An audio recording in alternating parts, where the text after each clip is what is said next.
Anwura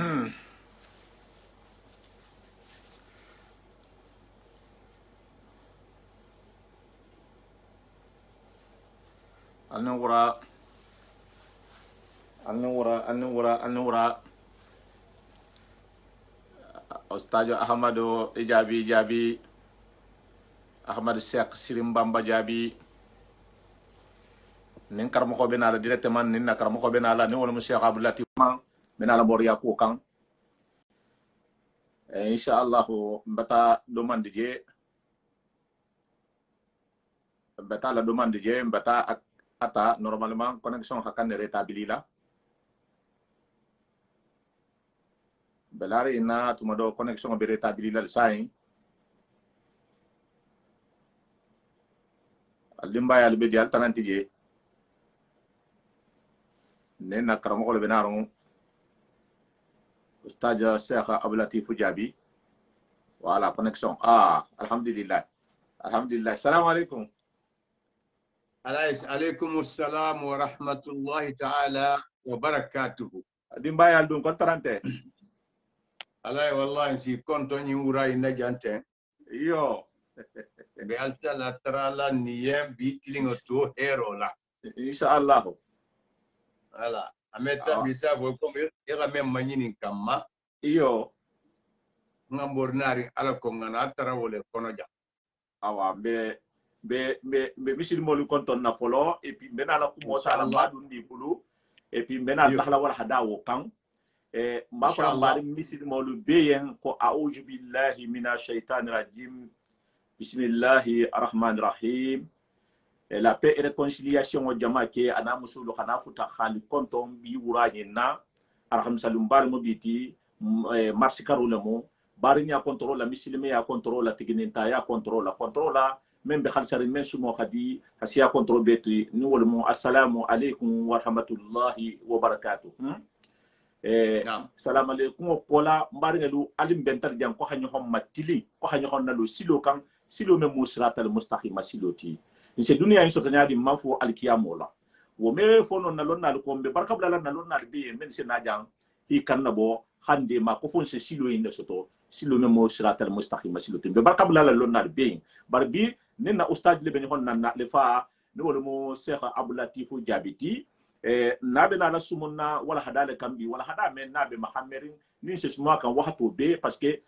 bi dunia ko de nyamen wala hada fa hay ko tuboleti membe mutarin hakla ko malawlu kan ngalon ko bebe ko be tahama kan nyamen fo nga tahama mo holla tahama nyalle ko haben alquran kullu nin hadithuluma wala hake sen na lonna le kilidang nin be ko meno be sikarin ko men to ani nyabe ko lu tahanya la antebenni sena wo question o posema wala mo question o tibinin ustajo Abdou Latif Jabi benala sumunna moro yale moro ya imbatana kan ja sinya siama bi ala nambaro be siari na bungol kono na habi do kono na sate do kono la donc ntendin na moro ya kementi ntendin betana kan nga moro ya kementi ani mo holu sene se moro ya rafasa nin kumata ala ko kan mori ala fasa bo ko sena ise kuma dolu fo satra ide en ko la fasa la donc nsa fo ko kelente na nerinte fusinte mba fi la hakuma kan alquran kullu nin hadithu lula ani hikimatu la na alfa lu taram be nyamenna no wol katal moro lu ti tuma do ba nyin la alfa lu do fanan jente fanan nya ani juralu lu kenya lu be abebe siyaram bi dan tambi ko lu be na wol kan même batanan na société muta abanya ke kambulla mbafula ustaji baye ni wala mo Cheikh Abdou Latif Jabiti mbafula ko ijabi assalamu alaikum ustaji wa alaikum assalam wa rahmatullahi ta'ala wa barakatuh. Naam. Alay Mustafa banana kontoro bata sima. Naam. Ini men bebeje mbe altala tarala yen sagi nyanyi mala. Amma min Allah ya. Kumo folo jang kuma tembul la folo bari mbe altala tarali yen sima yala. Naam. Parce que baro men ni ba kan jang quotidien. Naam. Ifele intile gine bi habi imala fini baro ga kuntu. Naam. Nyini mu itafana nyen alkiyamo kun saraleti. Inshallah. Ya ngolu go mo mai ngo bonya long ato alkiyamo lungo sini. Ite se baro doma نعم ita hasisa mira ko kunta to bar ku balam نعم ma wo dalilo soto kila muhammad sallallahu alaihi wa sallama نعم ko la tahqiranna min al ma'ruf shay'a نعم ki kana jutu bara yo bara mani bara ni mari kana juta ado ya ta nyawu nyandi ma alon ko ku balam نعم surtout même be dala dinding ndamma da nyala nyogon tema نعم ini mu kuloliti alama affaire di pema نعم alama jiso falandi pema نعم comme c'est tout la même fois la wato be na dino men jente foka hanile alko hala taramano نعم parce que na ha taranun ko men follow na tatinka ni chito ya telenun نعم ntolinte fen sotola نعم parce que tagirelo tumbulo be dendinga la so ni tilo نعم ibe dino e masola ibama wasala ko fa نعم sale نعم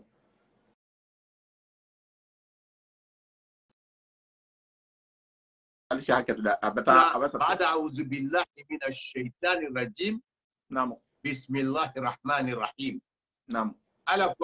كلا محمد صلى الله عليه وسلم نعم ويريدون ليطفئوا نور الله بأفواههم نعم والله متم نوره ولو كره الكافرون ولو كره المشركون نعم فين فلا أقول فجأة كلا فتا ألتالا لا دينو لا سالا يدافونيو لا يدافونيو نعم إتهي ميرا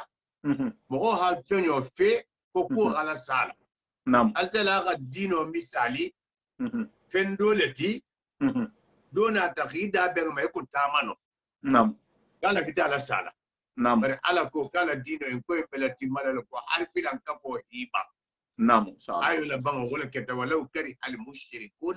نعم وعارفين أنكفو سيبان دينو نتام نعم دول بي أستاذ كيلي كانتين ألو يو ngaje la be comme xolé bi kili ka نعم يو نعم bon comme imagine karo ke fola نعم wala hake ngena nyi nyasi fayen kavo ko mo mengi lo dino la baro stilo la نعم ebe kila la baro le keka نعم parce que annabi mo ko la ko ballighu anni walau aya نعم ko ngala kila yaro la si ko haribe aya kilin ne fola نعم mo holiyan ala la alqur'ano ayu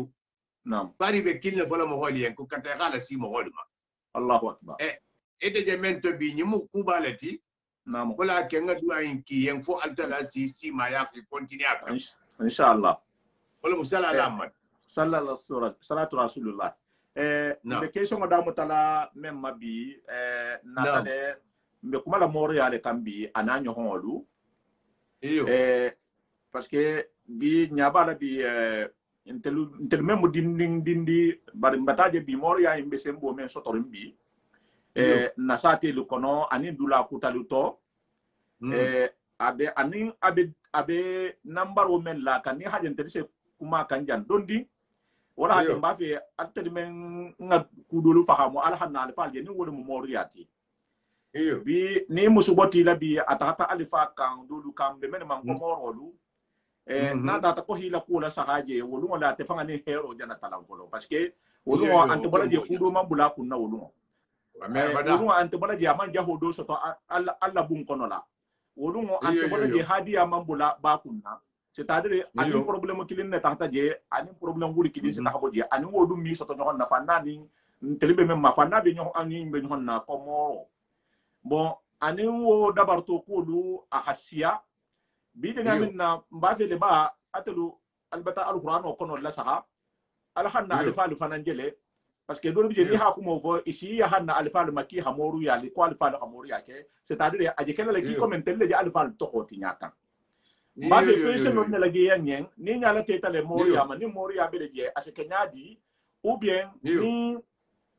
felero se kele felero na daga ndiata la mun na kya daga ndiata na dum manni i khafo nya amanni wala hake hamel lo moria ko to mbafe fise do nya sifa ni ko to Yo. بعد أعوذ بالله من الشيطان الرجيم بسم الله الرحمن الرحيم. نعم. اللهم صل على سيدنا محمد وعلى آله وأصحابه الكرام. نعم. أما بعد إخواني وأخواتي سلام الله عليكم جميعا. نعم. مبارك مبارك كنتنا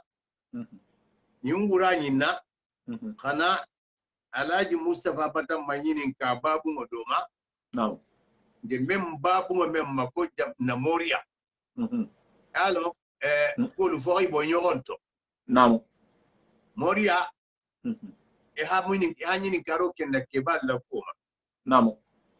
Ibe mako kia Moria kele ha dua Moria le kemo kolia kana na tele dona la konto filo kana ka. Ka dua ko altala sahajo jara. Naam. Namo folon parce que munna mo goli be ladi da ko ni lol ni ala khasu namo kabiri e hijigo ke ala to kanani mo gol ka nati yale ira duanye wolu ke ba wolu tellement ibe silani ala nya namo ani la dino bebe la bara la ala ko dorda to namo fani ya fonte je ala nya silam baliyan tije namo wolu fara woni si digo ke ala to ni mbata nan kan ma digo mbati tara ko se hajo jara nam me wo gana menna tika asiyama ngonum asena woro lolti ba ke ba fe woro le soto ko wolumo nam tatar woro kuntundin kilimba bula nto woro kuntrufula nam ga en kila duara ngati nam parce que godu ko ko man siya wotuma Namo. Parce que fente kiri sa ko kisi ko exiger no mo. Namo. Namo. Mais le bonhomme de la 104 nim fulo. Il ne man fait exiger mo rôle kan e ben ala ne dilama. Namo. Ya me. Yo. Bon. Kabini wala tari la dua tara nin karamo ko nyinima. Karamo ko nyinila ala nyasi la nya sabola. Namo. E ha altala tara ni mo holiyen pasi ajo jara. Namo. Parce que karamo ko silanta inna nimbata nante kante manke ajara lati namo ala le be mo hajo jara la Allahu akbar woli hi nyatiling ala le la namo wala baro be ketay net ile baro fa sembo menti wala mo la karamati namo mo la karanga nyin jigo parce que inol ni ala ga fitu karanga silo ma fala ala la dino la bara nyato namo mo li hi jigo kay neto wala gila balwol ke wol tabita namo modo ko tan fana na tatana wol fana na mira namo ibaba al asilo men la bara namo tumodo tu sa tra tu ma faham namo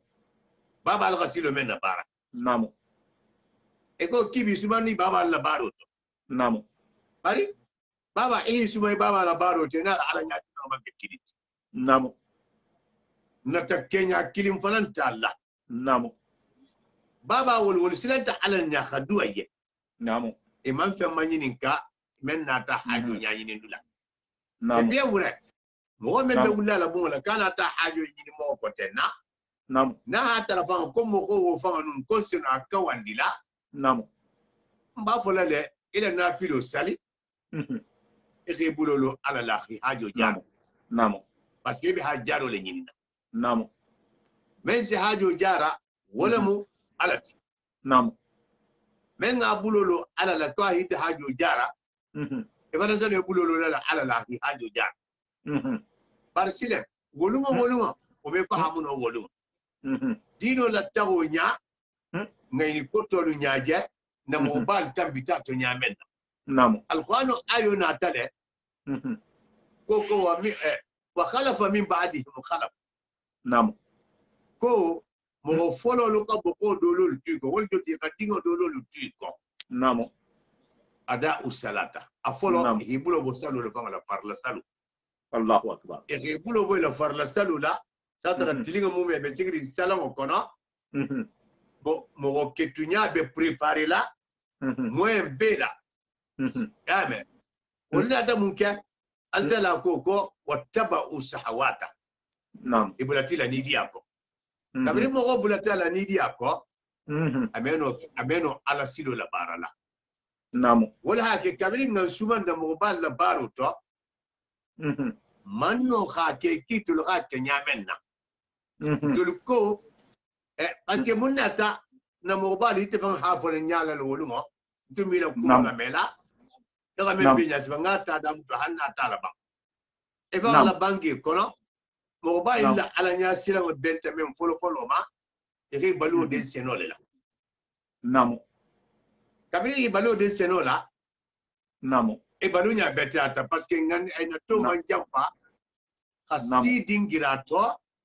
men bi la sila altala tano baru namu eto imiran to masila to men ba kola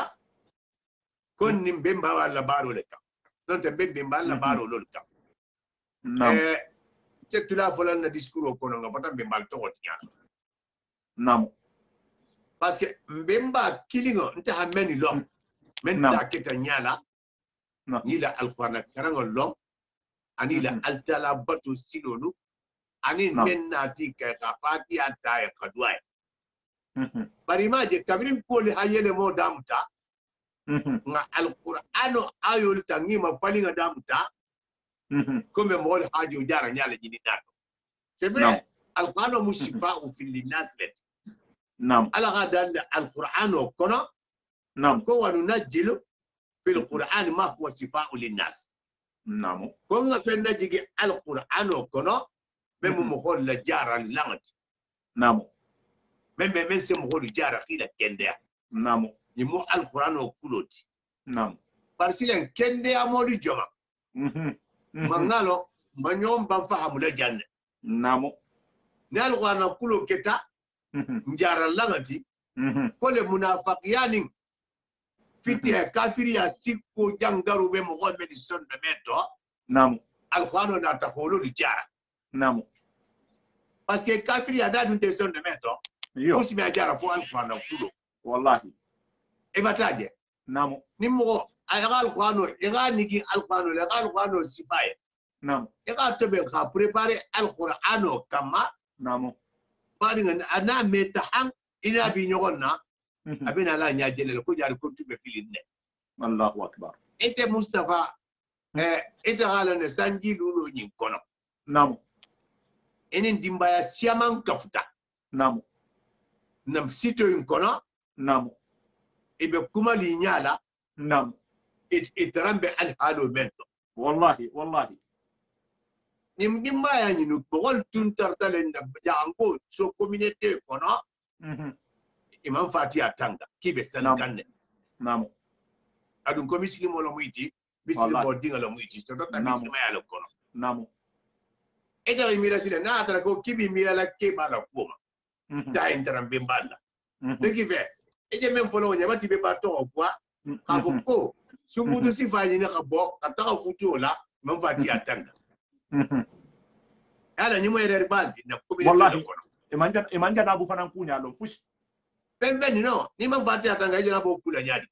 parce que vient fatiha le bon tanga bolo ala ko ga dino fanganto namu dame ni ala khite dema ina ta mugolu na ta ikumati ya khafo ko nyine mutino namu dino c'est la baratene namu kilima même be khame e be khida ko kuru wolo buluka namu edunta siloto alko ila alkiamo sedada yo comme yo ganyi ngaro ken na moria kolam namu parce que jenni mun objectif au folot exactement ko ngalo khadan khania kombe moria même folaten dodo go ka daga tale ibata fani yafu namu dodo na ko ka daga tale ibata fani yafu igal kwano dingira pele saga ma fode ite bal kwano kulo fasar la nyamen parce que igal kwano kulo fasari ite la nidiama ini al kwano be fodi nyogonda namu annabi ko atela gal kwano na tin kan karangala namu annabi mo la hadithu do beji sallallahu alaihi wasallam naam sallallahu alaihi wasallam karanna be kawadi bola presque be sa fasarle tumoto mi sakele la discours on kono in sah al hadith adu la hadith be saharne naam koko man ata arrafa fasaddaqahu bima yaqul lam tuqbal salatuhu 40 yawma nam annabi mo ko do wulita atara mo lolu fo men be tala moro fam kan folode moro fam te folode ko do wulte la bungala itata moro kay haju tata laka kunna tera haju nyasi fanya nam moro kala manipulation kangal ta khadu bulla nam parce que kana ta men na fa holo fa bendi bulle ni me betala yo e bataje ce qui fait aterolo men ba bulla ala fa may yatili anabe mo may yatili wala folode ko kite men tata ni karamo ko ni kam kitati haju laka akumulu foye la ta la kumola ila la doro nam kete jena la men kala kumola kila salon te mutala tili tanna bina ni la salon te mutala tili tanna ni kila salon men muta bari me sali jo mama folo nam salon men aset aketa nyama hang ala se no sonato nam yotaje ce qui fait ete bata fula kafu alama nam ala atela ayo kon alfano ayo nam ala ko nyoko la ya'lamu al-ghaiba illa Allah nam ala dal kala muinti nam ala ko mo wo mo gondi malo men be kela stini nam fo ala nam iwataje be do sena fo nyen sai ko tiba boli ajam ise kumo fo sai men be kela stini nam al do si de wala sai yo me ni gal kwano ta gal kwano kulo ni compare nam abi de mal kwano kumo be nam ya be khaybo men maja ala la baru ni te ko be kela ite so ite ko di tiralo ne be kela do nam but alta la soso nam tabe iman la alqur'ano kumola nam la ya'lamu al-ghaiba illa Allah nam parce que alqur'ano kono nabillahi Sulaiman la histoire kono jinno lu fan khayim fole kuna hata nun kola hata nun konga khaybo la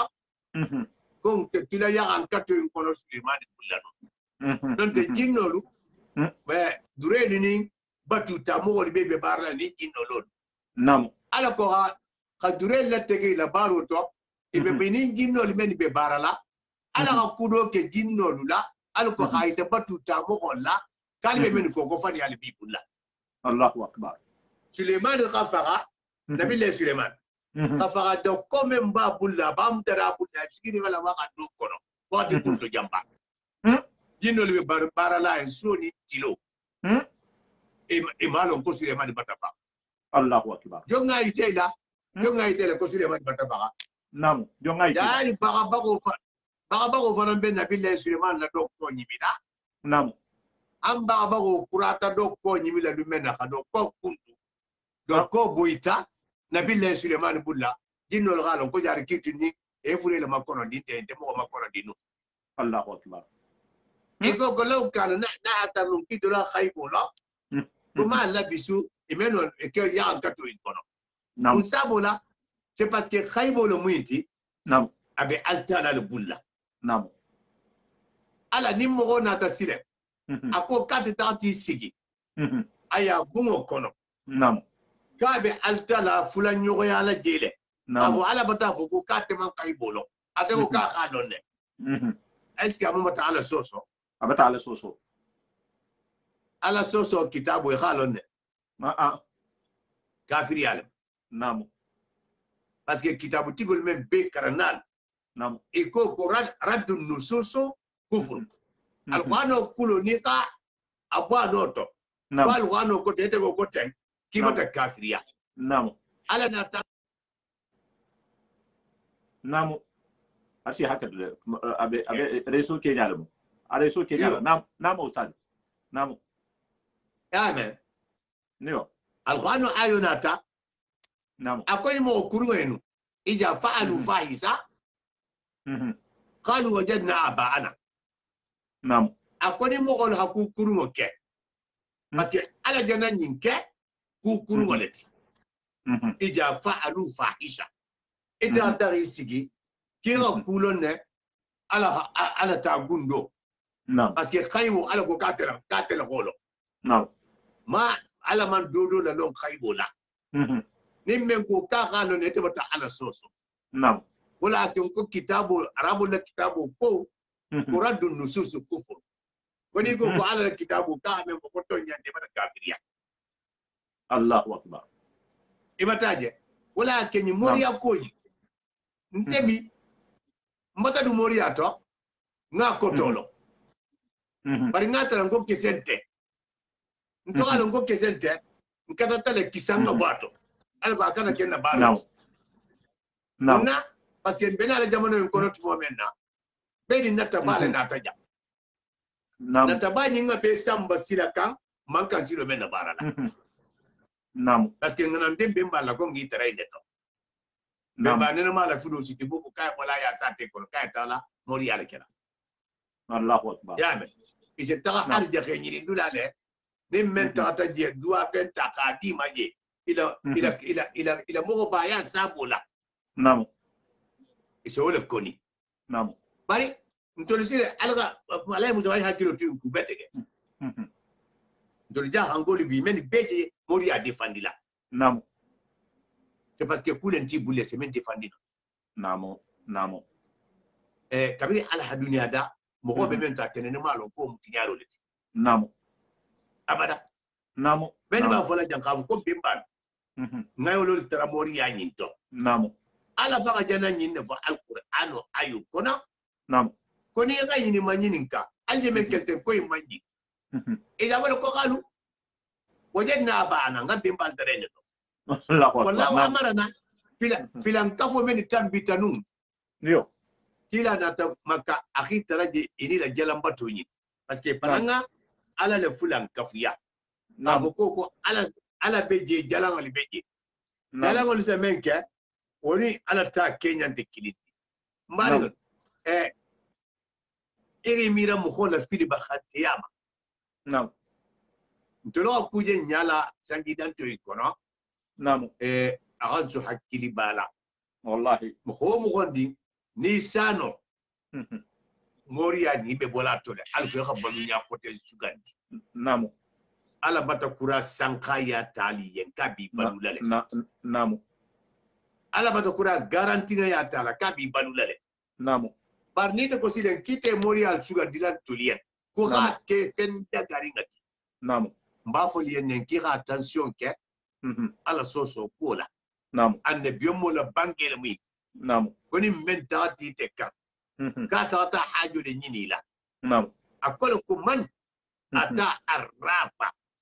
arabu la ka to man be kuma la hakiri ma doronde namu mo men mo gold namu gonte sunante ni zide abe kuma la mo doronde ye namu ni te tata moro kan kite nati hajo de nyani ni dawala aga men fu en kila tala ala be mo go kila salo tiltan nani matanti nyema Allahu akbar aha sile ede betala ine kele tumotuba mbari muzo lo problème ol choto parce que iman dino ka nam ni men konto filta non ta la vita tiñaro la ba ta retini moro ala muzo bi hakilo filende nam mo ho mo ndi na konto filta non ta la vita tiñaro la doma atini moro la yo moro wol fana be sigiri ki se o ko gasa woye nam alquran ko niko yen kala tu khalu kunna kuntu tartanu naqulu wa nalhaq ni himani ninka kaje men kala ko imani tulun tulu ngai tara na bimbalulla dulu be tulun kana kunta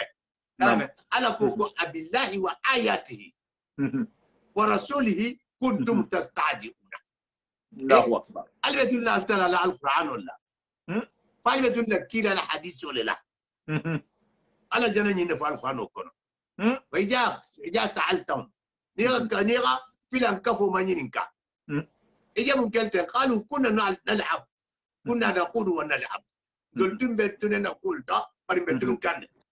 ala koko abillahi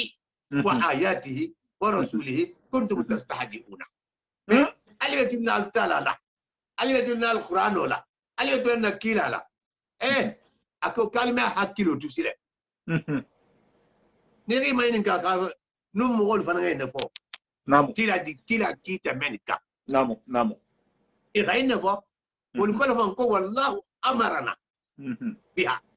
wol ko ala la khiya mari ki kusi bajina namu ala ko kila en ka ha afoni ni yan qul ya muhammad afoni fulan kafoliya inna allah la ya'muru bil fahsha no ala ko kateme mu ko ya mari ki ku ngo ke ala ka ku ngo dale bari ka ko kam ya mari ka ala faga dali tanyin ayo kono in kabiro lakum sabuna ko ataquluna ala allahi ma la ta'lamuna ali pele pendo fola ala ko talma mello namu parce que ni ko ngai tram bembalo la yo bembal bataba indana nyaki nyaki bidu namu tabe bati dem ibati den dula so te bembala namu altala dalita alqur'ano kono kali ge ben folte allah altala amara rabbi bil qist ala qayyamar le ko ngatilin dunya ito tilin ala ko ngatilin dino in kono wa akhimu wujuhakum inda kulli masjid namu ki nya tilin ala la dino silo dingiralla wa du'uhu mukhlisina lahu dina kibi altala tarala ibila dino la khalsala alayya inta ta'lamu kan ka ta mo tinya ye nyimutro batai tan alo komori amani namu mo ko wuli ka ta moro kan ka ta mo do tinya namu altala dalita adama dingalu na alakha dino nyi natin kanne alako nga nyogo na fala ala subhanahu wa ta'ala ala jani be jam faraja ba e jana kuma do fo jam iyo koni mo wul da pata mo ko do tinya parce que ça be le fo jam kenen iyo atemen sena moria defandi jang atinyar la no ne son non tala de isa mela ko na tala ko nga ka nga baraken do le kaye man tinyaro doron kaye nga sabina bele ki ko me mo ma ba defandi la positif ma fa la hafo nga la to ho le sape c'est-à-dire koni ha ala to ho sape koni hadi mo homa c'est-à-dire wo man haram wa kan kala le quoi isi bamba non to kisi arwano ayo le sape wo bi gen ngolu jele ko me fo ngol se kenyami mais fenyin dula même problème fenyin dula to ani je men na dun nani ngoto men je naji yente parce que wo jana na yen wodi ma woni wala di man yante sabatiri e hafu yi fa ya bolu mutala donc a dega de siari sina muso do nte ben dimbi fa di ma do nte ben dimbi nyin ko inte ni hala tara ita hata men tara la bunga yin kono nyin na mubara na te bana fasala asala fasa alwano ni arfanu kan allela alors vengo sosol ko yo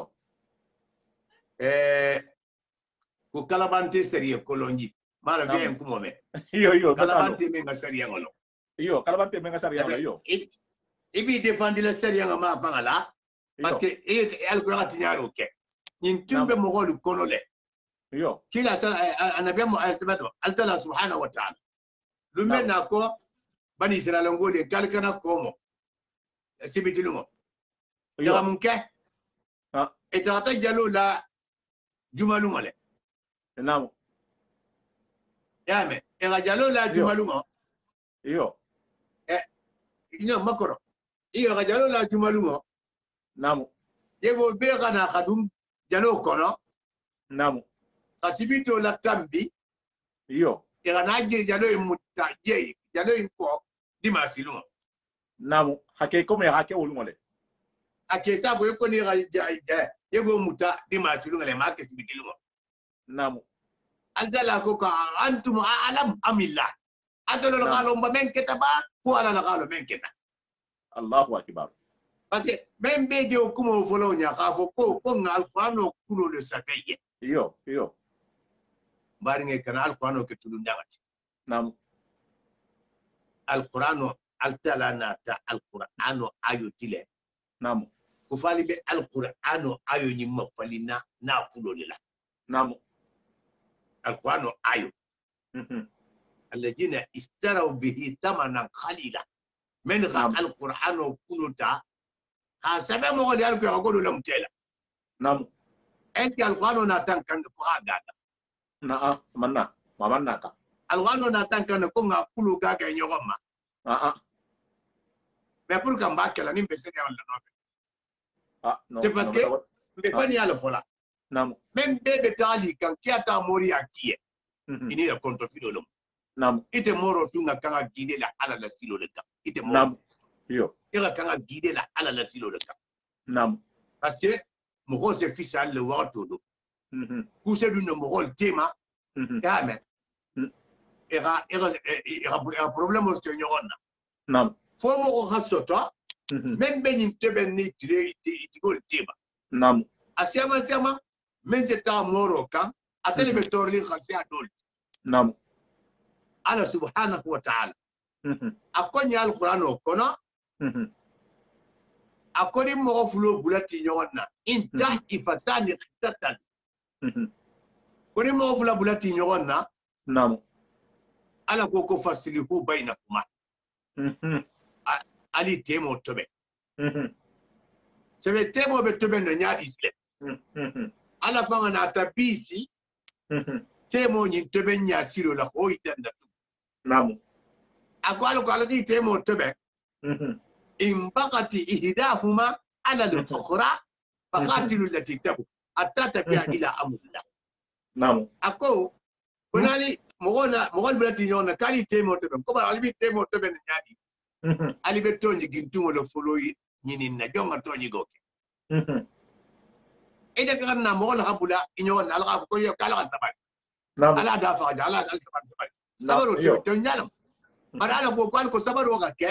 bala to nya fa tonji gintungo de dénoncer folo namo afa yete la tonji goke yo ne asonta la tonji goma kala kana kelo tebe khalani ka namo barkina man so afkate la tonji goke misilima ke bal mal fanati faqatilu dati al muwakkala tabu khimen gati yalu namo mem bagata do namo me ete bo hani teka konto filo le benna ante bendi ni mo do tem namo eda na hana kudola yele o kunna men tati kulla ibata la problème ke flat ete junubo bata ke junubo flat junubi sabasile nimba fala nyam namo folo ibati lo alta la place ite se kuga sale no mo khoye namo edi meno kuga sala mo khoye namo na gatarnu kise kuga sa mo khoye ite tisigila di baso kan ko ya padidi wallahi na hatara kisa gasade mo khoye ite bitala ku jatra bi pagale tari gle na ku ba namo bi hajun te tarla mo gola moriara namo bari la koriye ite la koriye fanga tanya bola wala ka ke jalula ina ta jalula alka mo wal muta namo fo inte kola tenamo ngan sigi ngan mira parce que mbata ko nin tanya bola namo tile mbe mun kala dunga ta jalula mu koliye mbe jeni be dunna ko yo gazine dron parce que kabe ala dunia da on to filo libe le mo gol tima ça ta sifa be men ko da jalula la ole ala pata ta ajara wala parce que fat ala tebe tata fata ko ya jara nyala namo abe ko ni gai jalo fa yegoma name tego be jetole inda masolano namo be jalo bitila kunna al ko ya yego zabana namo aw moriya betende ngana ko kesile ko mbendenna alquran olela ka ko daga tale namo ira dodo jafola abulo le bato ante kende ka be to nyalo fola parce que be kule to be mo moriat amalla bi dago ko sabuti mbari ngal alfano kono ala ko inma harrama rabbi alfawahisha namo ala ko kata ku kurungo be le haram ku kurungo be ala ka be kili ga haramu le ma zahara min hawa ma batan ku membe no undina ba babelari kenan laba ala ko ka be le haram na kurungo le Allahu akbar wali ismu jurubo men fanani adama dinga ba kala ala ko ka haramu le wali bakhi yandante ya membe kela doma eta adama dingo kita ke udoti atema ba ni konto filo le tungana ngana na ala konto filo kenye solution parce que le problème bite male beti ki kunkoro solution tibulla ko konto filo tunga hana ego wala konto filo ke ite la solution namo mbari nga ala ko kibata yanda yimma ana ta hajo le nyini hajun tite bulla abe ala la bulla ni mo ngori kendo la di ibe duara ngolo dunda bulla ani nafilolu ka ta ta isigi yame ahalta la tara مبارين سيدنا عمر رضي الله تعالى عنه نعم جلال كنت في التلة ساعتين تبين نعم إيمان ساكنيا وجندي نعم باري أميرو بكير نسات كلوا مدينة كون نعم كلهم سيدنا عمر نعم جلال نناتي ميرا با نكنت في لو بتسيا تماما نعم ساي نتا أميرو لا نتا أميرو يا أغا سوليسيون وديم يدا أمورو لكان كودي نعم كبي داتا موركين كسيدنا عمر نعم إهلا دانتو لا نيامنا أكو ينكو إرجعوا واستغفروا ربكم قال ساقالي أدو ما لغتا غفروا ترى علما ربنا مدو بالكنا لغتا فنساقو كي علما الله أكبر إما تمورو لمو جارا نياجي مبتاجي سيدنا عمر كو قال ساقي لغتا غفروا ترى علما نعم والساقي groupe dol fanan be keri sa te o kono nam seno be kela fayda yiri diga linte kela seno te betiak nam wol fanna to konto fili ko tunga ta amiro ka nam parce que ko bata si janduma fo nga solution o nyini ala nam wol fanan na ti mira ki rata mori ke ka nam même Seydina Umar nam et dans Seydina Umar ya na dante go le je ti fayda sa ite seno kele punte sotola yiri diga linte dinna نعم نادي كان يقدم قال ترى ينفون يريدين الستي نعم سيدنا عمر كوين قال ساقي ارجعوا واستغفروا ربكم نعم الساقي لا ترى ما ريبو خبروا ترى نعم والساقي سبان يقول فناناتا نعم وساين كديمبا الفنا يجيدو سوتو انتريا نعم مسوسيا من بفوتو لا جيدو تسوريا نعم والغود عند اميرو يا اقول فنان ينكالتا كلا دا خبروا ترى على نعم غروب سبا اي بيكران كما كان كيلين دلا ارجعوا واستغفروا ربكم الساقي على تغفروا ترى على يعني بيساقيتا كامل ساقيتا نعم سايبو بني بسيدنا عمر لمن دي ولو نعم يعني بكو امبي كروسيرين غروب سبو امبي جلال ساقي فكيلين لك الله اكبر inata amiro to nyininka ika ko bari parti je même benati kan kika be yen kira sa ko ta gabaru tara ila en ko ni do mo nam Seydina Umar koyen ako altala khayni mu be hajo ma de soro kilinde kono be musratu no hat nam ako altala kole ko istaghfiru rabbakum innahu kana khaffara yursilu sama alaykum midrar ويمددكم بأموال وبنين ويجعل لكم الجنات ويجعل لكم أنهارا ما لكم لا ترجون لله وقارا الله أكبر سيدنا مرقى صاحب الجاج وعلى غني بيلا كو مدين كوندين كيلين ديتو قالت لا كنت بالله نوح على سورو كنا مخوليه قال ساك قالت لا قفروا ترى قالت لا سي على على قفروا متع من سانجين تجولنا من ساتي كونو سانجي سنا منو دين تي بولا دين سوتو سونيا من لا جولا يانت سو مارسلا جولا سينيابو من فنان نمسولين تجيتي لا جيدو سونيا ni mume besa bite tata astaghfirullah ni wurdi sate wo sate le wuri sate tede ibe giden istighfaro ni nela نعم والله نبي مول اميرو لا بانغي ساتني مومه اكيتن زي كو تو كداري الى كو من ولا ديكلارسيتا نعم بي حاجه بينات حاجه منا بجارتا مورو فلنتي ميم مورو الحقيقه ميم بمقول موريالا نعم برخيتو نعم par men men ali sigila silen kabe mo ko nyala le nam kato la la to ka ba tara be bal nam mbari no ibe fentending kala adama dingay nam kata ka dino itala nam hal kafiru alaji mustafa kafir nam ala nafulo bo abulla haram talete nam kafiro le na fulo yo annabiyan mo ko wala ka te ya marle ka ga mo gol ke hambi kalimat sahadatu Allahu akbar koni ga kalimat sahadatu fo jammenna wala na fulo bata haram ya na maka khadum toni goka Allah ala yelo bata haram ya maka khadum toni goka iteni altalatim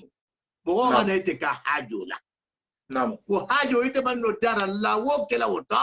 bi ta ta kudo buda kunna même bien le problème au kalala yotala ibata jigitege ala ko tabiri mo goli bi budo bo ala la sila kendo la iyo ala nata mun keyen na dunia bunda ta la yella mo goli ya du najira bebe se wari tuma menna ala kana fo yen ko kala men ko mbata ndela haji al mbata tabiye namo mbari ala musa be nyabe dino enna iyo kafu ko ke bala muinti wonta kala dinan tunti de namo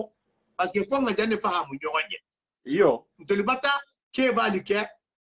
vengo ta tondi mal safu nyamenna misaloti namo na dino la barut iyo ko ke ba jo bani sile iyo parce que fonga jande lo nyogonye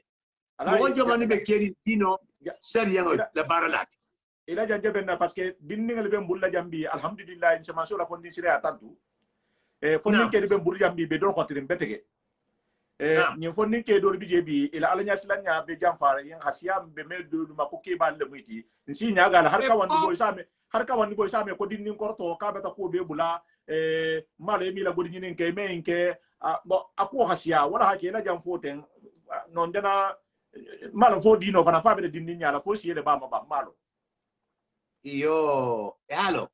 annabiyo mo haddan karo ke kudola nam fo beri hakilo tije nam halo mbele fa sarole la iyo mo ni bele fa sarole ga hakilo nyini betege nam ikana la fa saro ke sariya ngotanoka nam annabiyo mo la bangi do kono ago kiri bari ngade man ni ga toni gi na ga toni goke nam unsur akaka zalima au madluma saibo lu konto filta ego kila mbese no mbari ngade mala ni ga toni gi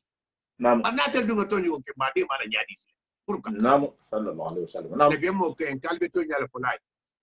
e dal bari ngo bulo lo mutala ka fa ete he ibata mani sa toni ifa na sagiam ako ibati bari ngo dema nam parce que jera ko bo kule to alkiamo nyini karo nam parce que ni amo toni ate ben vola janko parce que tout le monde était là qui wa était dato adiat nam bari annabi mo ko ako ko kon kana dolu toni gila tazala mo nam ko ngafata nyon toni gila nam anata fonyen ko ittaqi da'wata li majlu ega mo ko men toni gi kilande be ya rabbi men folima ega toni ga ferenta ga defa ka fanga defandi tema nam akobari ki ga sila ateba fo men kala ka bulo yele ala yan ko mari go ni batan toni gi ittaqi da'wata li majlumi nam toni gi mo ko ega sila ngala dankaro nya nam ega mo ko men toni ga sila ngala de na dankaro ke akomunna ibe sila na la dankaro nya ko laysa bainahu wa bain Allah hijab tafe hijabun tani ala tema du'a hijabun nam mais eda ta ni haje men kumo fola nam kaitam bari ngolla c'est que mori al men jedide bo siama be presque même man bana to damasia nam bar nin ko si ta dingira doma arruju aula ega bato ega altala la dino bat nyaage ni balu nya go nya yin ke ko teto c'est important nam parce que ni ba ta in ke be mo ko to digida eda ga men be ni dunia to ni ne dikeli ten kunna buati alkiyama ni nam eda ga mira ko kibe balu kanne me be fa kanne nam wallahi parce que dala sikili o dala sikili c'est ke ba do la kuma fon sai me fon bari ma fo labi nam atogondi Cerno Saadi Dale nam fula kelem nam isalat kuma fo le kitabu kono suba ka ko ko dirhamul makhsub yukhda fi qadin بمئين سبع من صلاة تقبل ko dalasi kilingo mem makalabantiya ta duma ita dalasi kilingo mem makalabantiya duma nam ko alikiya banu wasini ala se dalasi kilingo nyin aida far la salik ke me woro la mem mutata ka ba sara la wolila Allah dalasi kilingo jogo de do ta jogo ita la far la salu ke me woro la mem mutata Allahu akbar sele ita la far la salu ke me jaru mutata bay ma salo be kela ante kela nyam ile mumbe mutalato yame ni akumo ina me sami ka hadana tambole ko kuma kono nam ke sali parla salo ke me wara ula sara dal tikini ngala ali kiyama lugo nam me tan juta amade nam ala ko ko man yushrik billah mo wo mo gondi ni khafula ka alama nam yame la yahbatanna amal ka tila baro tinya alkiyama lugo bara de be tinya la nam bara kurun to men be tiata wala be tinya la nam ile salo ile sumo ile jakko ile sadako ile hijo ni lolu mbaro tina altala ta meni bi ngo bolato alkiyama lusi nam ala la fon sidat nam par ni mo ni no keta fenti tugu nyembe kela mo gol tabaru sarat alkiyama lusi nam annabi mo go kibata perdi nam wala ke jani be perdi la nsafo mbari nga beye nam kana mori yake fenda garingati parce que te bulo ba nam alghano ko kullu hijbin bima ladayhim fariq nam ko groupe ate bulo même bulo mento ko ke ku kendo le tabe se wali wala nam ete bulo be mento yaka se wala parce que ete bulo bolo to nam yo taje ente men je jite ko na tala janga mori adamta bari na trante silante nam na dungo ja sanji fulanyo na trante silante potato fe nam ga ko intente la silante nam na tande munna se balu men nan halalo da nam ngana saki de ndabala ataka manutention okay nam al ko ngabal nam manutention ni kono mangana formation okay jang angana diplôme soto installation sanitaire CAP nam nga diplôme soto baran nam be jeso kura la jak me o honte wallahi na hatra ko mel la fita bari ngala musa ale musa ba nam e ga samu ngala lo afrique nga samu ngala lo afrique de nam adu nga sto na barul nam ngabila nam ninte ta nyin karo ko le ata yo mari nam hello reso kana kuntu ja folo de reso kana kuntu de reso kana kuntu de parce que nde wala hada jam men na jante ustadio ya asi hakete de tumada ina ala sai wala abata ha inshallah sa sai fo sa amasoto bara sa ala fon sa amasoto inshallah modo ndana la janya la butumu ndana la janya la butumu ala barka ala se wala hada important la bala atel membe ni mo avis kilingeti en koto ala mun nal shima yala ala mun nal jato kende yala ala mun matili na handa lo sido kan sido mem musratal mustaqima sidoti bata demande la tahanna alfama inshallah mbala sahala ala ko fonse jannabang ustad ni ndi muso bije afa en face demande la na ni demande la nata albataji alfa en menjenti a formation kele jang a diplôme soto sanitaire CAP atrambo barola nten menjenti ala ajala la banja menwa mais men be mori ala ha ita sile lo afana nga ita sile lo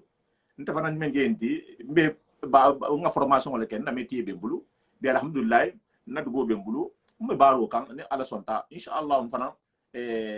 ala har ke menti mbo soto la de o al métier du mandigin ala ha sila ken do muta al bataje ustad Abdou Latifou voilà mata accepter mbata accepter tuma do ben ala sai inshallah na wala hada to la ba ustadio awai alaji isi ako bi abenge talani na mon na banta jamen na ila formation parce que c'est très très important parce que fonni ke fana ben na saha kan ne nten ni men jenti fana na formation kele jang na diplôme soto mo man da pushia man na ita fana men jenti beta fo ya formation ke ya diplôme soto e felenti eta si bibulu abibulu mo ibi har je ni soto kan donc limane akono abe wa avancer kan no hada trambe non namu القرآن كلا الحديث كنا عرب ولا كمولا نعم كوني أدم دينغ سيلنتا يو يعني يو علانيا يو أسكيسي فو أرياما أسكيسي جهنم ما الله أكبر ني سيلنتا علانيا يو تسقال بيس لاني فو أرياما يو ولا بنبلا كوبيلا نعم برني سيلنتا علانيا أسكيسي ني فو أرياما نعم أسكيسي جهنم ما نعم أسكيسي جهنم يبي على كلها يو ولا هاك مسلم أنا تلا نعم كون كاتو بيكي كون نعم. موسى كيسي على كياما لبس نعم نيجا جنبا فولا جام كونت يو نغموريا كيلي جام نعم بركامري نغا دامتا مالا نيغا فين سوتان نعم تلما على فما مالا في كونغو كونتينيال نعم نعم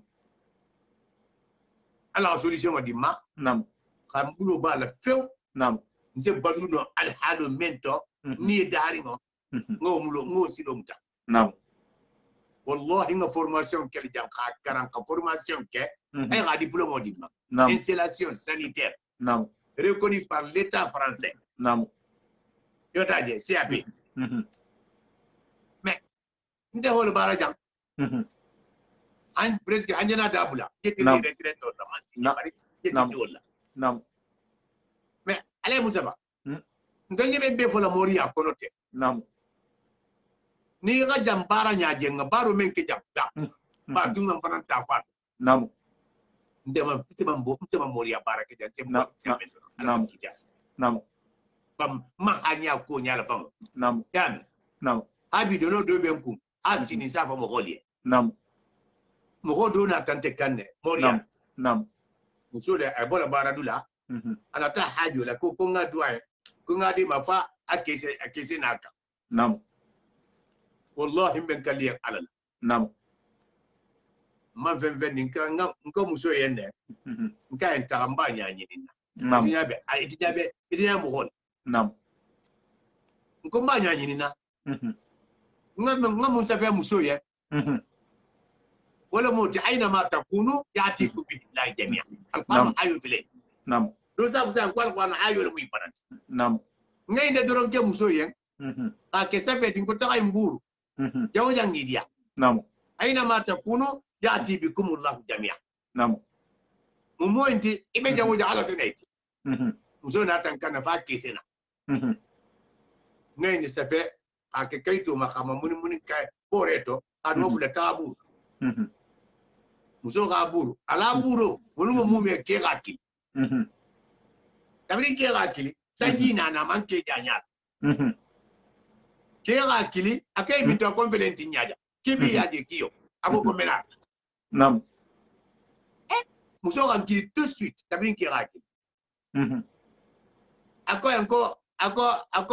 ako monsieur ngo we ako ko ke watan kilisa ko ça fait 4 ans que je m'a pas appelé نعم c'est grâce à Dieu ala la kula haketa نعم ala muso na ta hakuro di نعم musi fele jam c'est do martel to di نعم نعم muso agoro di muso bota nyamen na muso sigiri nka ko godo ni manken halala ni godo ni nde bata alquran ayu ma fali alquran la gani mandia ni few نعم dari van ko mori am bata dabula نعم telma hanni toro نعم bari wonu ko mo ya jamano ko le yalo na la tika wakatu dol to lima na bande bulla نعم woni mana wala hakan ko do wodo نعم nda wallahi malla finu ngado نعم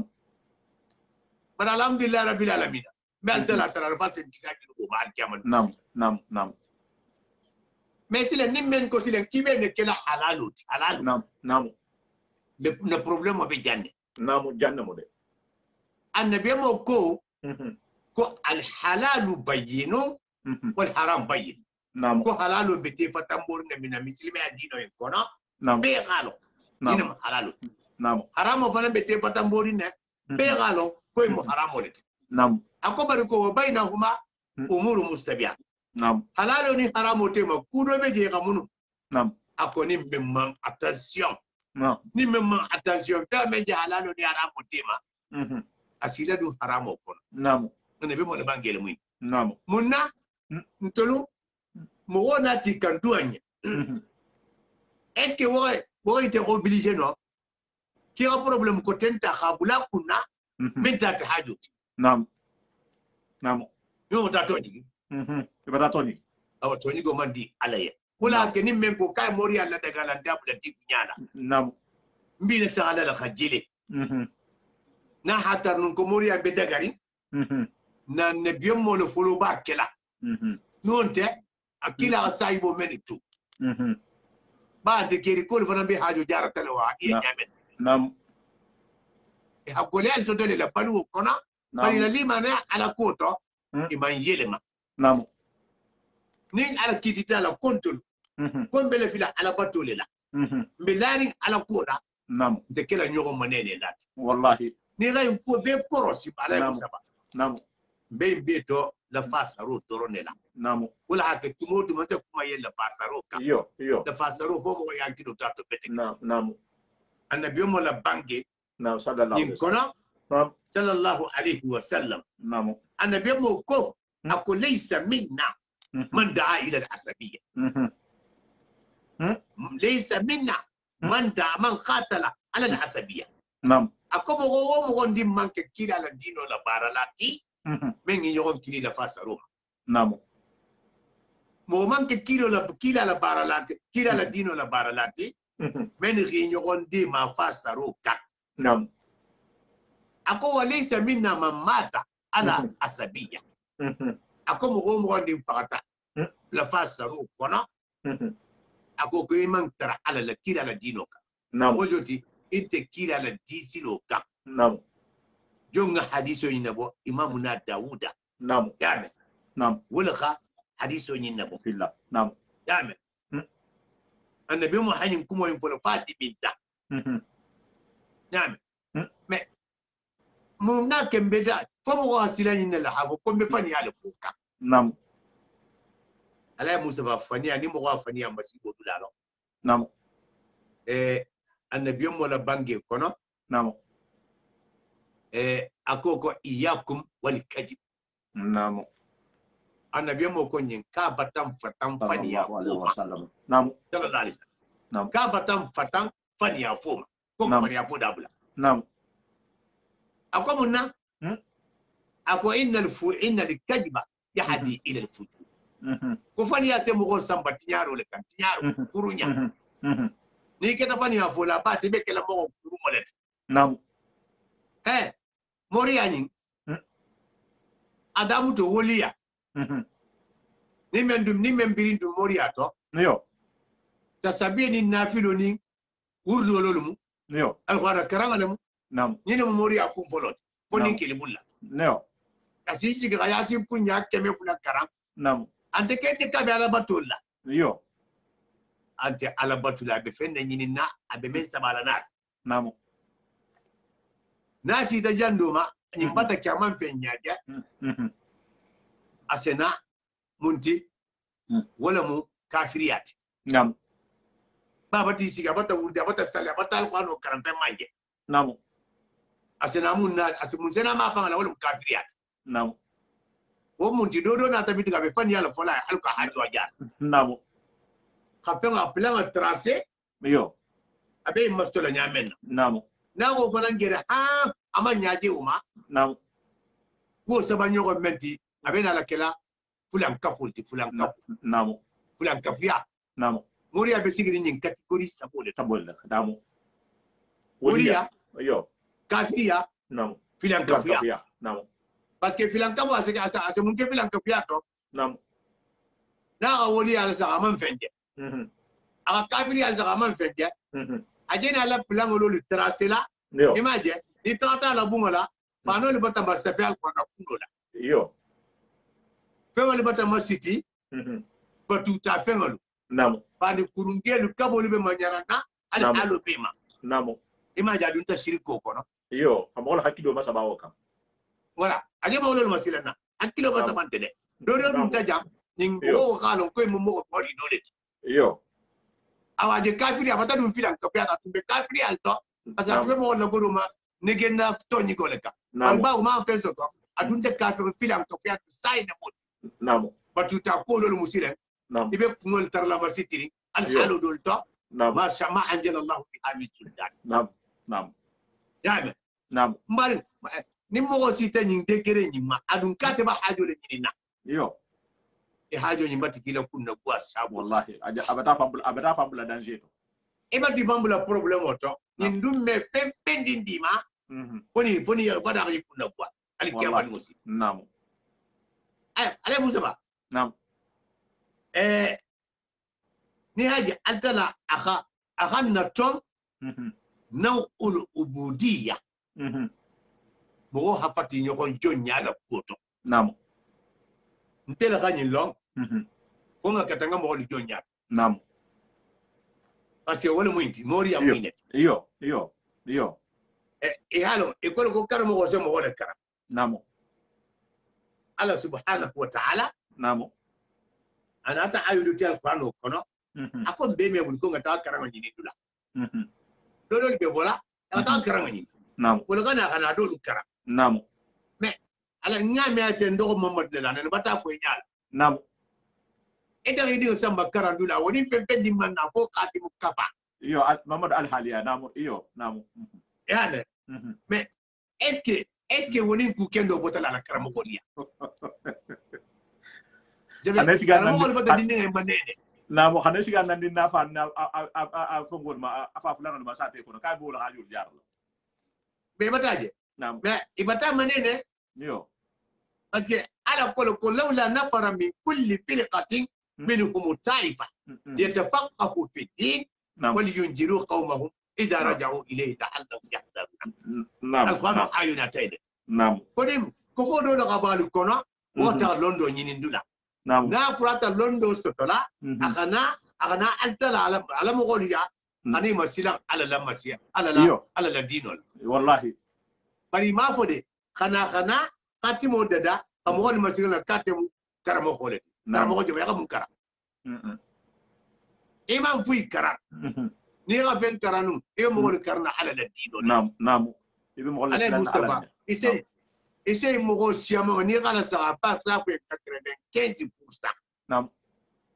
parce que tunga wondi lak nam 5% o ratide nam alors que o ratu ni réserve la nam par 95% ni ga ni ma ni ga men ma ni ka arabu la ka mai mame nam ni ga arabu la ka fa sa ta nyama da ba ko inde sigidan nam adun gatam karanale nam ni ga arabu la ka sa fa ma sigidan aza kono ko men karno kan de sigidan nam adatum karanale ayo wala hake mo il faut que mo ha attention ke na dino ina baruna nam nte men na gole ata ma beti sa ko nda darsu ko nam alay musa ba ni te mustafa bila morial nam ake abini ala le tema nam barin dabulati hubbe men foli ya ko ni sa no kha dabula iyo parce que aman dila dunia jang aman dila al kiyamal musa iyo sile nte to jena o foi teyen bante batalo ki je siwe ben kamanyi iyo annabi mo ko man ra'a minkum munkara fal yuqayyiruhu bi yadihi nam fa in lam yastati fa bi lisani nam annabi mo ko ni men ko kulu do je bari nga ba kela nam afoy bari nga ko manyi nam afa bari nga je men kela ko mu kulu wala nam afolo ni sa sembo so to no ibato ki bola nam par ni mi bato no nda si bon nda nze nda utiliser alko nga boye nam awa me men gwa kam bari nga liya e kana mori ya kenye fende gari nga nam parce que kite le boulot ba nam men nga gole muslima ya dino kono ete ko kimi le ku kurungo bunuka nam Comment fanan be ku kuru ni sabote la ko fanan kana oke. non ma ida di le hotende ça fait tamé abula E jale problème o. ibara ibe kukuru mo fana na publicité la tumu ka se kele Na mbolo monya e de fele ndibe ku kuru mo soutenir. Ala ga men haram ya fele takiri pende gari. Nam Alquran ga fe men haram ya. Nam Alquran ga fulan kafiya haram ya le. Alquran ga nyogon toni go haram ya le. Nam Alquran ga nyogon ketu haram ya le. Nam Alquran ga konto bua haram ya le. Nam Alquran ga fani haram ya le. Alquran ga fe men haram ya me ba. Nam Ite siga be nyi beto. Non te bulo be beto. Ite na woni kenyen feng de gari. o ma so Bata ala tala so. bata tala so ala yi dana la dula dole kam benala wala hada so ala non ma ba akana janna benala montele betala ti YouTube la betala tu dalto wala parce que wala hada je diar ne bari ntedan nay man benala le tawhido lu kan kenen benala le ya tawhid problème wo ka do adedi et puis ja me question kiline posé ma muna fangala parce que ni ko mo holu yan kali imbula fihi la nyatilin kudole la ngajel sai ha sedna umar ha la takama sedo ita mo menna sate mo holu grupu sababe na ta ka isi man na haju kilina bare aha dula dolo itila na miro to nimanyina ni wolo mo suratu no hanti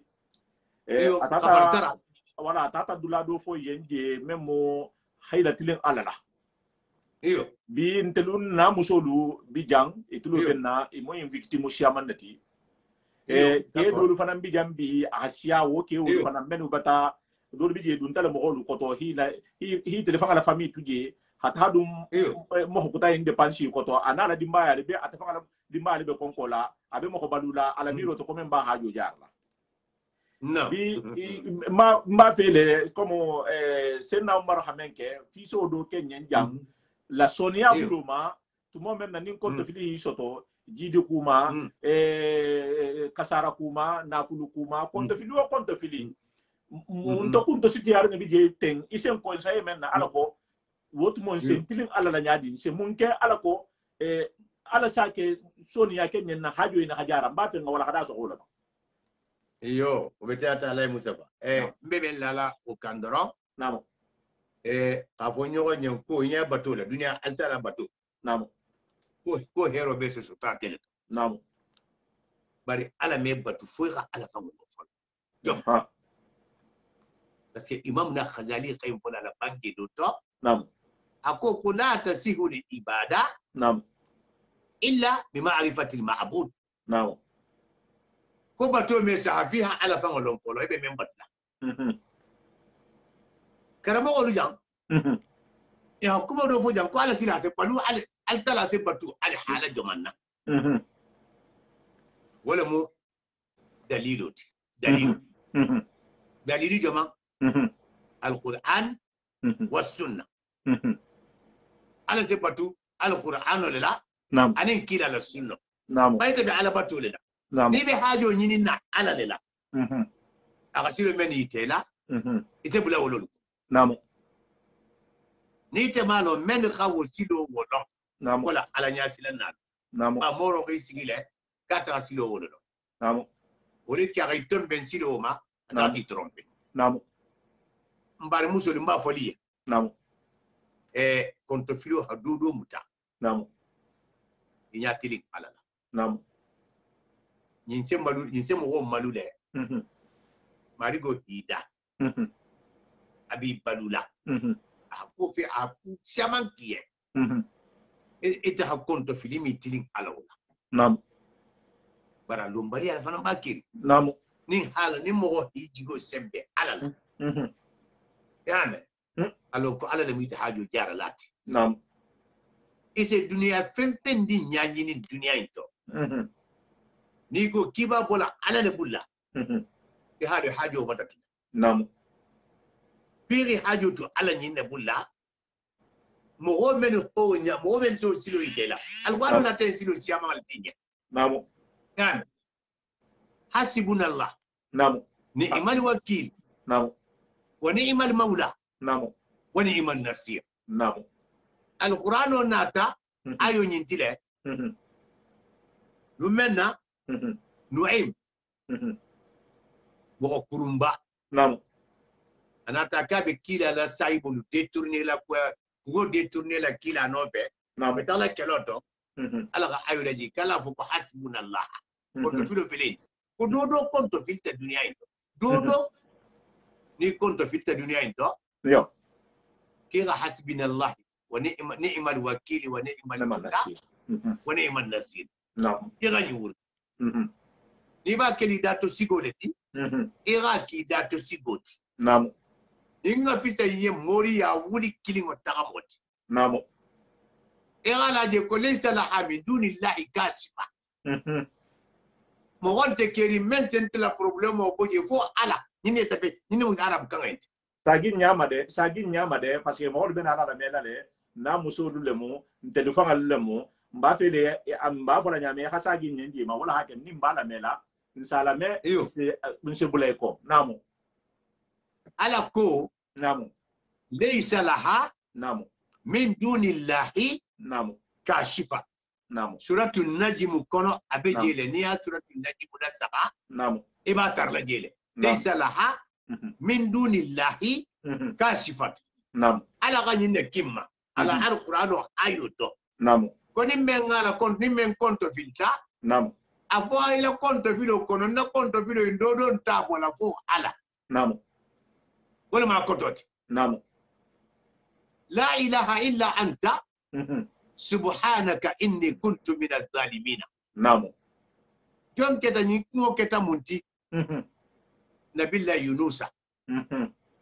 dumenna akibora la mogol ma tata bada la kabula kulun kono tata fa ijieto bin kulun be jieta la namu baleni ga kunu ala kila ki baleni ma kono yunusa kana toli kono de dolu ko kaga tili sagile keje dolu ko tili worawla baleni kono namu bare ala ga baleno nabilla yunusa be baleni kono akidala kasi alaye ako mari gontela kam fantonyigi la ilaha illa anta ako batu man sawata keri fita ala Allahu akbar inni kuntu min az-zalimin tela kam fantonyigi wala do tentela duma baleni kono mo man tonyigi de am fay baleni kono tela gambo na mo hol man naka du baleni kono altala la ya an kato dolo muinti ite wala hake amanya tin dodo la aman dodo tonyigi jonga am fay tieto ama wol tonyigi de akhinyati alalela marigo itella la tego jenkanja akula ilaha batu mansante membato se mo nafa alkiyama no sini dunia jam illa anta bita ala nam ako go ite altala inni yunusa kuntu min az-zalimin tala kan fanton wala yo tabati dala kasi ala ye ala khayam fama billahi mustafa nabillahi yunusa ala ko yego yenko yunusa faitito Allahu akbar يقول غما حنقتي تنتو لغا يبولو بوين لغا فايتينتو لا البتامده لا اله الا الله الا لا اله الا انت سبحانك اني كنت من الظالمين نعم نمبيمو القران ايولت نعم يالو نكو القران كون على كون ننزل في من ما ننزل منها بدينا ايول امين نعم كن ننزل في القران ما هو شفاء للناس نعم على كو نعلم كم دام تندما ala ko kaga fenne la jigin yen alqur'ano ko be mutta jangaro jara langat iyo yala ngaku mo dam tene iyo ante fate jangaro jara law sonde me jangaro beje asifate fana jara ni bele fila kende alla idala kasi alaye nam dani konto fi de ko ala medda sabeta ala man sala wa tanga tani ata am kuzda sola to ata am kumunna te be mura bene so le kedi alqur'ano ayole bari ifana ngakata ira eforo ke arabu ko ko bisalati uktubu wuddal ilah koni be la filakiqa ala la kanu tiyasa ta dunia into ibe tapile sabala ka takhido ila tapika qara kan fula sali iya ngan ne khalisari ngai be lari ngala men tarala ala ma ba jara lale bari ma mo de be kisi be sikari ala na ko nam ibe sali in kala tumo me de be lari ala la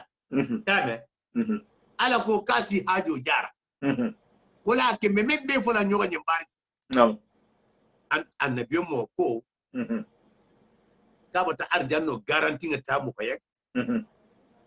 mo ko men nga soro keje mo men nga soro tuje parto nyaal babul namo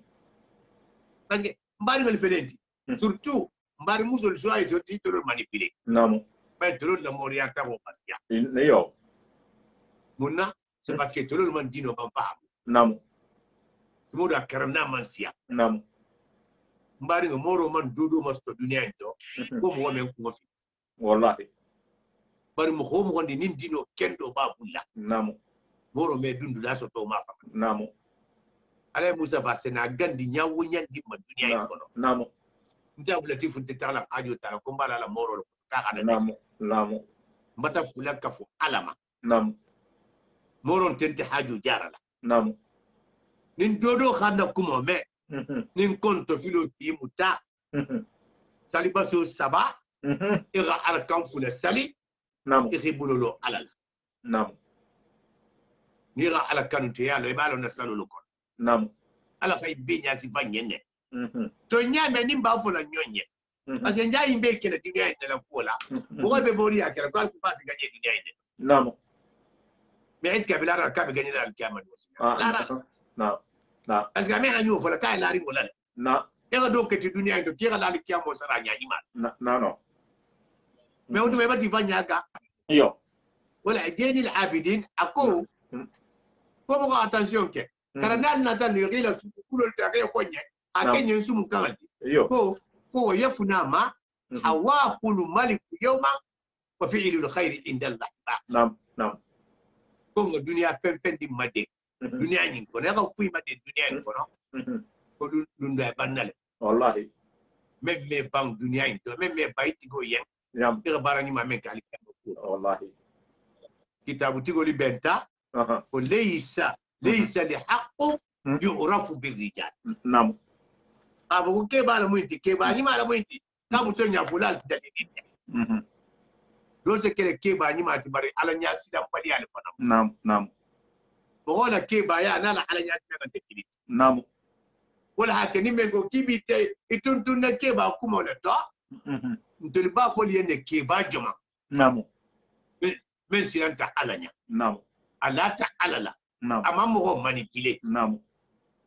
parce que do ni sella sunna nkombe silan be jande dundo nam ntata fidawo dole to jam mo dole la fidawo nam aki oluwa ibe fiki la komo ko ba nam wallahi alay musa ba be sigiri nje ni mandi ga ke dole be sigiri nam kabirin kumo siata ba ma tola nya tala ile fa bata siana bi mo degre nam yari bata ga mandi ga kela akoko he akola kalinga duwa kalinga na fatiha ka kalinga gense nam ako in la sa de kibe mo goyini kela hande be modi ako ni mo goyi men jendi de jibeni ma to wala te yani ako koni ni mbenta wulo kona sisitri mo tujata koni kudunte ni ini tema wallahi sisiti julo la hitu wulo kono ega faaji alka hibulu kama sa nam jibeni ma to wala nam man dinge ke hayne ko nyala nam يعني ليس الحق يعرف بالرجال نعم ابو مغول ينكوي مكيبا دي كوتونيا با ودو لكن الرجال يعرفون بالحق نعم يبال سمالون تونيا نعم بركيبا يا وانت تونيا بوتي دي نعم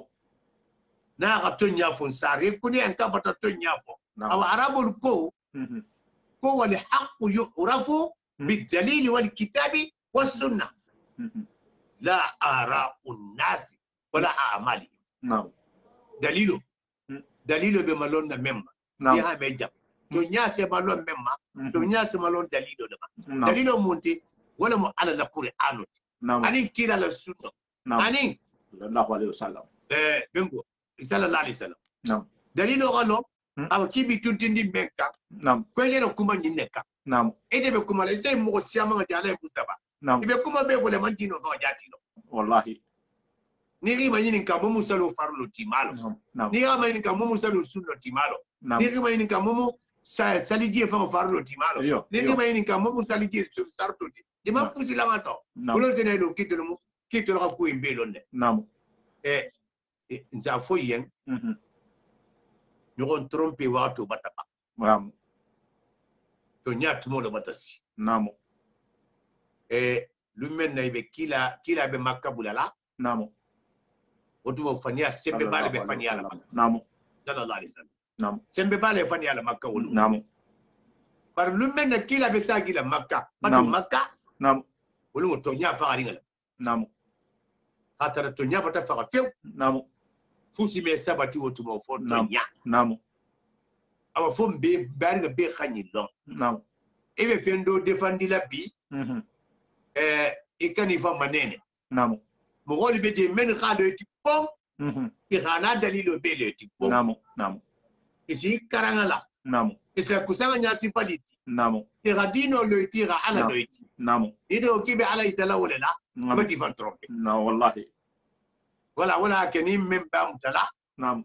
ira ala la silo muta Naam. se kunna dia alkiyama no siri naam inshallah be bari ngal kawandi le doronde la naam bambela fila hero le la be inshallah ko warka ko barka ikana fenti ikana dum fento naam besi kunna go alkiyama no siri naam naam benda kumo la banne le malai mustafa inshallah ko barka ala mu hero kelan bari amin be ye amin amin be be fodi en fisa me amin allah ira bula silo ko amin famita amin ala mo membe sila kurungo mento ala ma bolato amin amin ala kana la sila kurungo ma jam ko nya ko to amin amin allah kama ne ne amin ala musilo italala amin men se kala kunna diati ala kiyama no siri amin amin na ke ba men kan na dum sila malika amin ala mu kunna diala ala kiyama no siri amin doni men bebe kuma la nyogo nya amin ala mu be kila arjanna dinga amin allah wa sallallahu ala sayidina muhammad wa ala alihi wa ashabihi الطيبين الطاهرين سبحان ربك رب العزة عما يصفون وسلام على المرسلين والحمد لله رب العالمين وسلام الله عليكم والسلام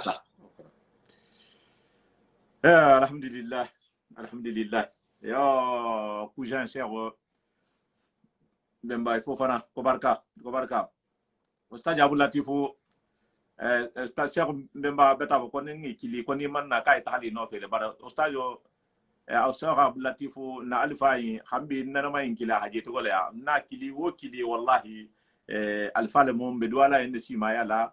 bedwala en jata kende ala alin sen wakali bijam be coup de défendre la ngalonne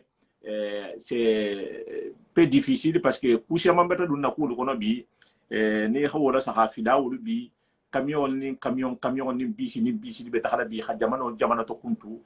musuli be tahala inti sarali kila dolu be tahala ni musuli be kelerin ne dolu be tahala ni de sate problème mo khasiya ni ha wala sa wobe ben ni mumma gabru jurolu khasiya ani moriya ko eno bi o fem na be efe ke kanen na société la telebe kuma la kanjane ala son ta santabu san hakma kan bunya kanin guliya kan anin alqur'ano ni hadithu lukan mba fi hale na mbari nyamene be problème luto akina musmalu siama be nyagare mbi bari dol bi ja dono le sele ko inta londin ne fara mba fi wala hala sobi ala ha into tala be youtube la ala hata handa youtube la ala hata ya abone youtube fanana be facebook la jambe imo ba samba kadula beto ase tangala ta kabrin na tani haje nta fi hakuntu jang ahago le pete parce que connexion ko ne ustadi Abdul Latif jana war hada menta